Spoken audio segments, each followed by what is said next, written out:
What is your favorite part and the best part of the two races you run? You do the longer sprints, your 200 meters and 400 meters. What do you like about those two races? My favorite part about those races is the final 100 meters of the 400, which I think is super controversial because you're dying for those final 100 meters. But especially in the 4x4, that's when you catch people. That's when like the chasing really starts to happen. And that's my personal favorite part. I'm a chaser. I run fastest when there's someone ahead of me and I need to beat them. One thing about this outdoor season, for the most part, all you've done is win. How much did what happened at indoors affect your mental preparation for the outdoor season? Indoor is pretty similar to everything that happened outdoor, but just to a smaller scale. Especially with indoor nationals, it was the first time that there was physical protesters at my meet. And so the weight of being at national competition and then also having a group of people protesting me as I competed kind of got in my head a bit. But since then, after it happens so frequently, you start to get that kind of mental fortitude and you learn how to block it out and really focus on your race. So I'm much more prepared to go into this competition with a clear head. There were protesters at indoor nationals over you. Yeah, there was a small group of them, and they were yelling at me, especially once I finished my race. I didn't notice too much because especially for a 200, when you lock in, I don't hear what's happening around me. I'm just focused on running. So I really didn't notice anything until after I'd finished my race. One thing that happened to you at indoors I do want to focus on is you ran your race, you won your heat, you think your time is fast enough, and then an entire heat sweeps you and three other people out. Yeah. What was that feeling like? It's not something you can be mad at. There's a lot of great fast athletes, and I'm super dependent on the race that I run. Since I am a chaser, I go to win my heat, and if there's no one with me for that final 50 meters, that final 100 meters, it really affects my race. And so, there's nothing you can do. You get in a heat and you win it, and if everyone else is faster, everyone else is faster. Complete this sentence. For Sadie Schreiner to be on that podium or at the top of that podium this week, I'm going to have to do blank.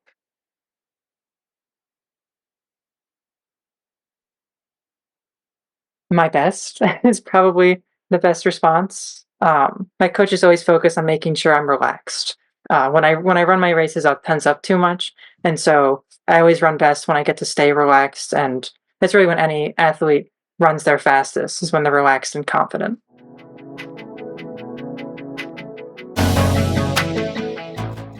How does your art play into your sport? Because one thing, in photography, you definitely have an eye, and your graphic art is stunning. How does that all work into all the facets of your life? Yeah, I've been doing photography since 7th grade, 8th grade. I focused on it a lot in high school. I did my own independent study. I started even like this mini AP program for the high school that I graduated in. And then I knew going into college, I wanted to focus on photography. It's actually some of the first few photos I ever took and printed. I knew I wanted to come to RIT for that. And I'm a very design-oriented person, especially with my photography. I love the cleanness of advertising. And I was struggling to find an outlet to how I felt when everything started to happen. And I didn't really know how to express myself, especially since I'm just some college student. I don't have a platform. I don't have anything to really speak outwards to. So I just went to my art, the thing that I do every single day for school anyway, and really used it to just try and express myself and how I felt. Walk me through it. What led you to build this particular piece? Yeah, so there's a few layers to it. The first is one of the assignments I was given for class was called the 100, and it was simple. Find anything that references, 100, a large quantity, and make a piece about it. And so I wanted to make a piece about, it's way more than 100, but all the comments and things that are said about me. And how it really, words define who you are. And I wanted to kind of visualize that in my own sense. And so all the text on the screen that makes up myself in this image is just comments taken from Twitter, from random people, or from my Instagram page. You also have this kind of like eye in the top right. That's something that shows up in a lot of my works around this topic. I have a few more that I just made that I've yet to upload. But it's my kind of like visualization of the viewer. And that's why it's have that like 3D element on the image itself. Now, when you hear people calling you that word, what goes through your mind? A lot of things go through my mind. It's become kind of numbing at this point. You know, it's the first thing that everyone goes to. The amount of times I've been called a cheater is it's impossible to count. Um, but usually I find it comes from just a lack of understanding. You know, there's a lot of people who don't know what hormone replacement therapy is like, that I even go through it. You know, there's people who think that transitioning is just saying, oh, I'm trans and I get to compete on the women's team. And they don't even know like NCAA's policy. Um, and so when I hear that, I usually go back to like misinformation. And one of the things I really harp on about is just telling my story, you know, showing my documentation of everything that's happened to kind of prove this scientifically backed explanation as to why, you know, I am equitable to compete in the women's division. There's something on your Instagram which really struck me because this tells me you're ready to take on Indianapolis if it comes to it. Quote, I'm trying hard to get my voice out there as I have more than enough evidence to prove the equitability of the NCAA's current policy. I would hate to lose the sport I've been competing in for 9 years. Okay, Sadie, walk me through it. Walk me Yeah. through that.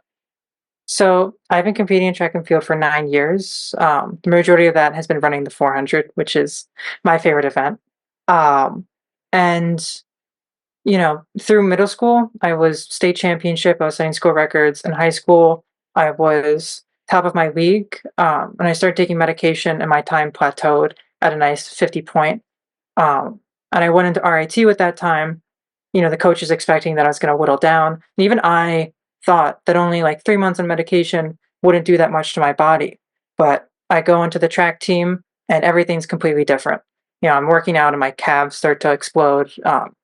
In the future, like 6 months down the road, I start having workouts where I'm running so hard that I can't walk the next day, because I'm running at these times my body can't keep up with anymore.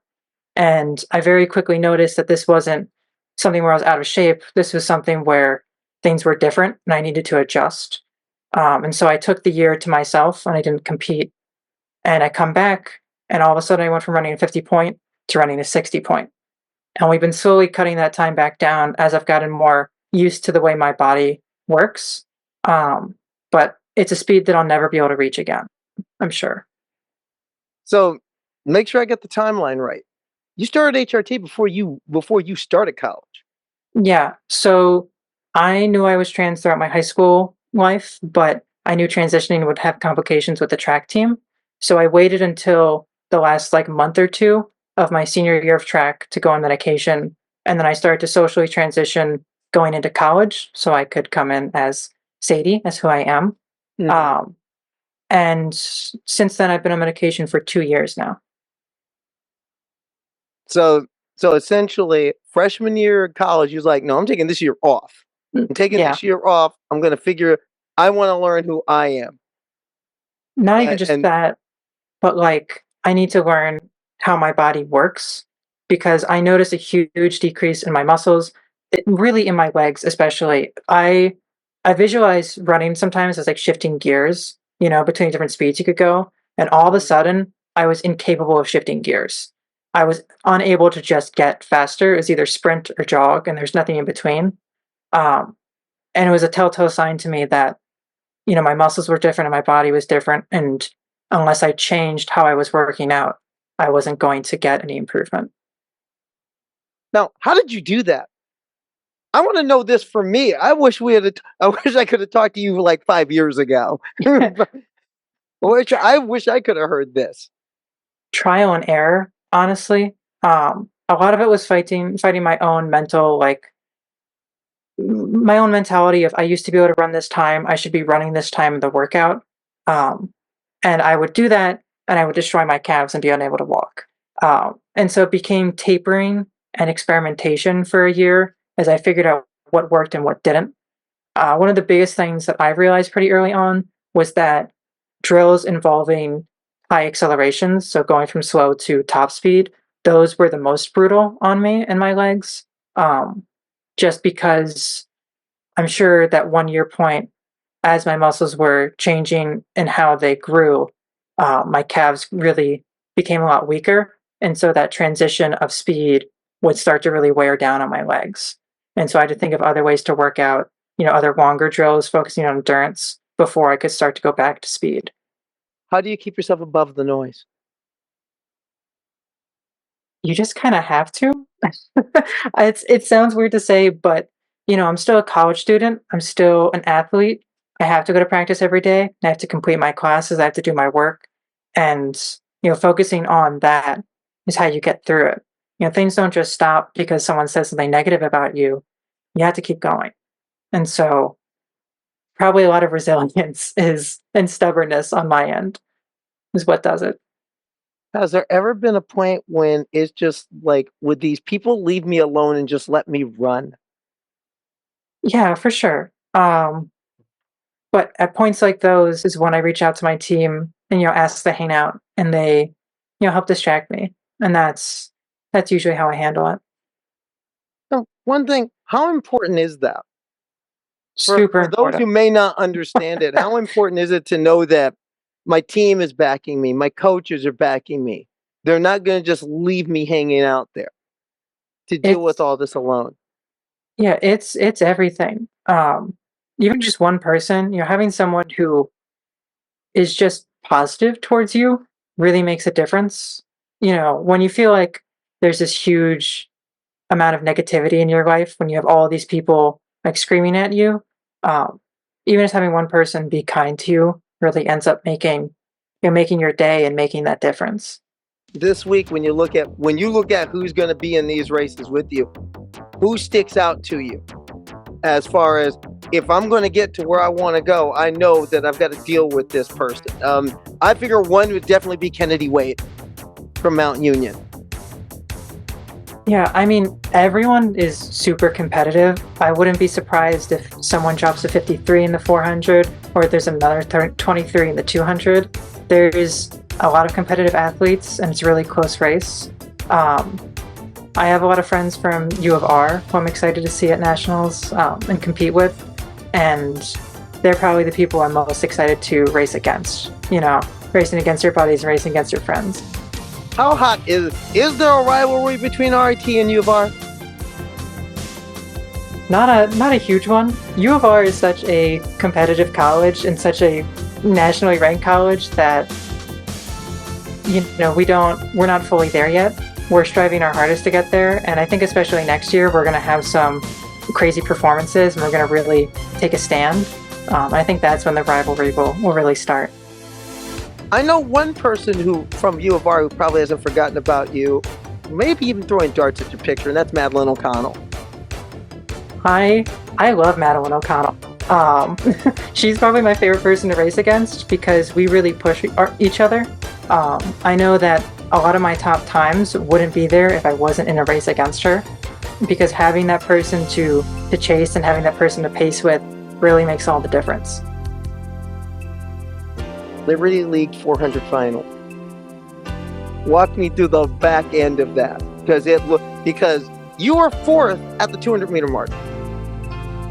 Yeah. So I think I said this earlier. I'm a tense runner. I tense up really easily, and my coaches know that. So before the race, I was told, take the first 200 at like 99%. Stay fast, but stay relaxed. And once you hit that 200-meter mark, that's when you go. I'm very much a chaser. When I see someone in front of me, I do everything I can to pass them.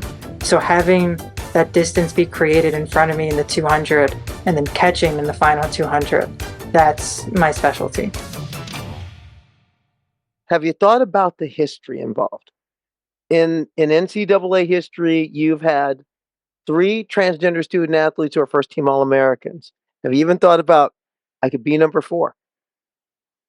Yeah, I mean, definitely. I really look up to athletes like CC Telfer and Lia Thomas. So to follow in their footsteps is big for me. I don't think it's something that's fully hit yet. It's kind of surreal to be at this point. Since you mentioned CC Telfer, you do realize that Championship Saturday lands exactly 5 years to the day that she won her national championship. I didn't know that until just now, but that seems pretty poetic in a lot of 5 ways. years to 5 years to the no, literally, it's 5 years to the day. It was May 25th, 2019. Wow. As part of this interview, there's somebody very important who I've invited to it. Hey, CC, what up? It's been a little while. Meet Sadie Schreiner. Yeah, we met actually in Boston. Oh, you did meet. Mm-hmm. Well, I invite her on this thing real quick, mainly because I thought you guys never met, but it turns out you did. But also, yeah, actually, we competed together. Yeah. Not directly really? together. But we were at Okay. What was that like? Okay, I gotta get the tea on that. What was that like? I mean, you can ask her first, but and I'll answer after. My team honestly freaked out when they realized we were competing in the same meet as CC Telfer. And I was super excited to watch her compete. We were doing different events. I was doing the 200 and 400, but I definitely made an effort to try and say hi. Yeah, she did. Yeah, I don't know if that was the meet that I got disqualified out of because I false started, which was probably like my last race of the indoor season. But I was just so focused on staying focused and blocking out all the hate because I already knew how everybody was looking at me and treating me, and I already knew how the coaches, like, they hated that my presence was there, and I was the girl to beat. So everybody was already like ready to like take my crown or whatever. You know what I mean? So I was just really on one, like trying to like put on like my game face, my don't fuck with me face. And I was trying to like pretty much like not look at any support, anybody in the audience, because if I do see somebody that I know, or if I do acknowledge or like, break that focus, it like breaks everything overall. So I tried to like really stay in the zone and stay in the like, yeah, just stay in that execution zone. And um yeah, I saw Sadie like after I got disqualified and I was like walking back to go like get my shit and like leave. She introduced herself and I immediately like made the connection because I think you had sent me an Instagram DM prior to that meet, and I did see it, but I couldn't respond because I don't know what was going on at the time, but I didn't have a chance to respond. And then I saw you at the track meet and I was like, oh my God, I'm so sorry. I will respond to your message. Immediately recognized you though. From the DMs, obviously, but it was awesome. It was amazing to see you there. It was amazing to see another girl like me, um, just living her truth in her power. And it felt good to know that I wasn't the only one there. That, I mean, I don't know if you were out, but you know what I mean? Like, Yeah. it felt good to not only be the only trans girl at the track meet. And yeah, I loved seeing you there. I loved your presence, and I was just trying really, really hard to like not fight somebody. I'm a super talkative person. If I walk in too early, I get really nervous. So I love talking to people on the infield and people competing. And seeing you there really, really helped shake my nerves because it was such a big meet. You know, having someone there who had gone through the same stuff and was going through the same stuff that I was really made that difference for me. And helped clear my head in a lot of ways, especially I think going into that 200. How did you do in the 200? Way better than I expected to. It was the first meet where I really hit like decent times in the 400 and 200. The Okay. 400 The 400 for me indoors is way worse than outdoor because Yeah. it just doesn't make sense to me. But it was the first meet because I think a lot of those D1 and D2 athletes were there that I was really able to chase someone and push myself. Yes. Okay. Yes. It's On 200 and 100. okay. All of us are crazy. You do the 400 and you love it. You do the 400. You did the 400 hurdles and love it. Me, I did both of those events at a different point in my life, and now I'm playing women's tackle football in my 50s. We're all nuts. What from your experience could you give to Sadie heading into this week to process and maintain through what's going to be? Because let's face it, the haters are going to hate. Yup. Sadie, to give you any advice going into this this next chapter of your season is to really like focus on your race, focus on you, and just really, I'm sorry to say this, like put in your mindset that nobody's there for you. You know, you got to rely on the support that is there, and everybody wants to see you lose. They don't want to see you win. Besides your teammate, besides the people that love you, which means you have to rely on that love, that support, um, and really run your race. Focus on you and run your race. Warm up, do everything that you've been practicing in practice and outside of that. Like really focus on you and what you need to do, not what other people have or what they're doing. You know what I mean? Because our stories, our journeys are different, and yours is very unique, and you need every single ounce of focus and energy and positivity going into any national race. So you really just need to collect yourself, do whatever you have to do to stay in that healthy mindset, and just remember to execute, and give it everything. If you cross that finish line and you're not dead, you did something wrong. I definitely know that, especially for a 400. Now, what has that meant to you? To not only compete, because obviously you love track. If you love the 400 meters, and no one loves the 400 meters, let's be real, and I think the race is like the greatest race alive. And I'll even be like, dang, 400 at a Masters meet. I'll be like, why did I enter the 400? You reevaluate your life choices, but what about competing as who you are, as the woman you are? Why does that matter so much? Track has become my life in a lot of ways. It's had such huge influence on me growing up as like a middle schooler and having, an 8th grader become my mentor, and then being a mentor to the kids under me, and having the same thing happen in high school and the same thing happen in college. It's really just this great learning experience of mentorship and self-improvement in a way that I don't think I'd get anywhere else, especially with such a sport like track where there's such focus on bettering yourself and bettering your times. I don't really know where I'd be without it. I think I'd be a completely different person entirely. And for the longest time, I battled with, should I transition or should I just compete as I am because I know it'll be easier? And I tried for a long time to keep that kind of bottled up, but you can only really deny like who you are for so long before it starts to take too much of a mental toll.